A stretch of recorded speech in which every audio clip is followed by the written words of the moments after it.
A traditional economy is that in which customs, traditions, and beliefs are rich in developing the goods and services for the area. In other words, a traditional economy is one that is built around the way a society lives. The goods and services are determined based on the livelihood of the people. Some of the factors that contribute to this type of economy are the following. Traditional economies are often based on agriculture, hunting, fishing, and gathering. Barter and trade is often used in place of money. There is rarely a surplus produced. In other words, most of the goods and services are fully used. Often, people in traditional economy live in families or tribes. Societies may follow herds of animals in order to hunt and sustain those in the traditional economy. Many people progress from hunters to farmers where they can place permanent structures and start a society. Las Guavas is a 71-year-old farm located in Diriamba, a municipality in the Carazo department of Nicaragua. It is located in a place called Diriamba's Golden Triangle due to its rich soil and climate. It is a 9.5-hectare farm and was bought by my great-grandfather in 1945. The farm's main product was coffee. The coffee was grown in Las Guavas, then taken to a benefit located in San Marcos, where it was processed, and lastly taken back to the farm where it was sold. My great-grandfather had the farm for 30 years until he passed away in 1975.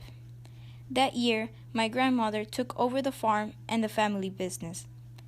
Until this day, she still has the farm, where she goes every morning, and she's still selling coffee. She kept selling her father's product and is now selling other products as well. The products produced by the farm are coffee, avocados, oranges, lemons, palm trees, and wood. There are 1,290 avocado trees. In here, the coffee plants are included as well. 130 orange trees, 9 lemon trees, several palm trees, and trees for wood. There are around 100 avocado trees per hectare. Las Guavas is an example of a traditional economy because it is a business based mainly, or in this case, it is fully based on agriculture. The farm is a family business that has kept the same customs and traditions throughout all these years. It first belonged to my great-grandfather, then it was passed on to my grandmother, and now she says that she will give it to my uncle and my father. The idea is that the farm will never be sold to anyone. Someone of the family will always be the owner. Also, coffee will always be the priority because it was the product that my great-grandfather used to sell. A command economy is an economy in which the government has the power over the financial management of the country. In a command economy, the government is in control of the pricing of goods and services. The government makes all decisions for finances in the country, such as hourly rate of pay for workers. The government may even assign people to jobs. The state has absolute power over all resources. The command economy has state-owned entities as well as privately owned entities that are controlled by the state. Command economy is when the government determines what goods should be produced, how much should be produced, and the price at which the goods are offered for sale. The Unión de Industrias Militares was founded in 1961 in La Habana, Cuba. It is a state-owned military-industrial complex in Cuba. It is responsible for the repair of the weaponry and technology of the ground, air, and naval units, as well as the production of light weapons. It is a command economy company because it is basically owned by the government now, and the government controls their prices and productions.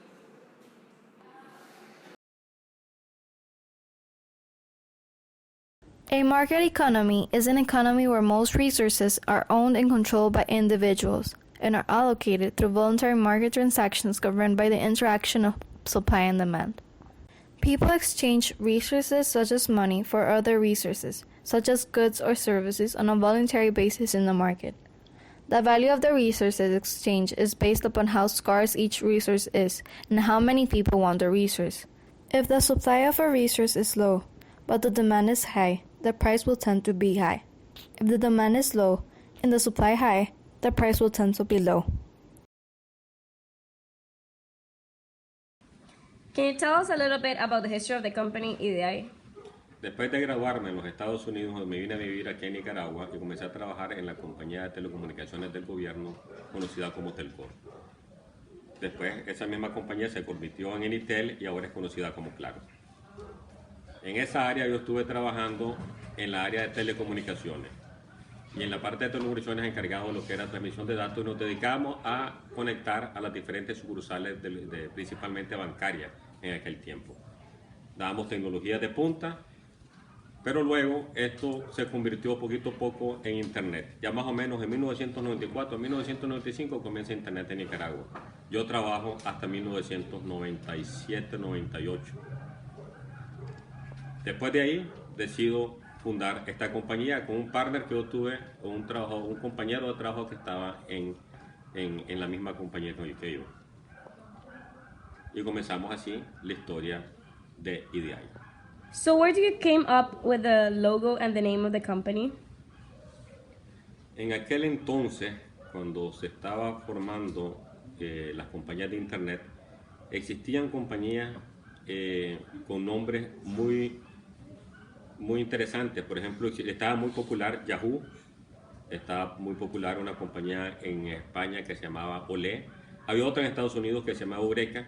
Entonces estábamos tratando de buscar un nombre que se cogiera parecido a eso, que fuera puramente nicaragüense, ya que también existían en Nicaragua muchas compañías con nombres estadounidenses. En un momento dado se nos ocurrió una palabra que utilizamos muchos los nicaragüenses, la repetimos mucho, que es EDI. Con ese nombre nos costó muchísimo entrar al mercado porque la gente nos atacaba de ser informales. Pero hoy por hoy no solo existe esa marca, sino muchas otras adicionales que ya rompieron el esquema tradicional de nombres comunes como nombres de apellido o algo que especifique un giro de negocio directo. En lo que corresponde al logo, escogimos EDI con nombre azul porque eso significa tecnología. Y los otros colores que tiene un rombo, lo que son varios colores, significa dinamismo.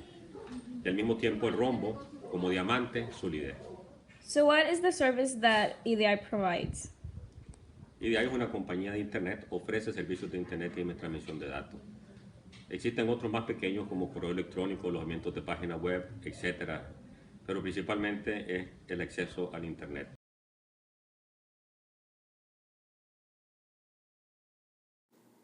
Apple started when Steven Wozniak and Steve Jobs started working together. They dropped school to start working for companies. Steven Wozniak designed the Apple I and started to sell it. They had success. In 1980, they started their next project, the Apple II, which let Apple become an official company thanks to the investors.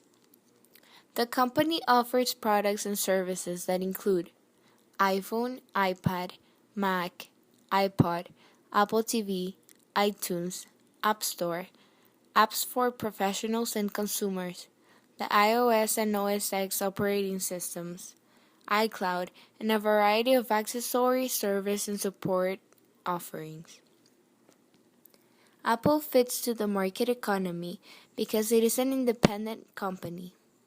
Being an independent company permits them to control their prices and every aspect of their company without the government's interference. For example, the iPhone 7 release created a greater demand than the offer.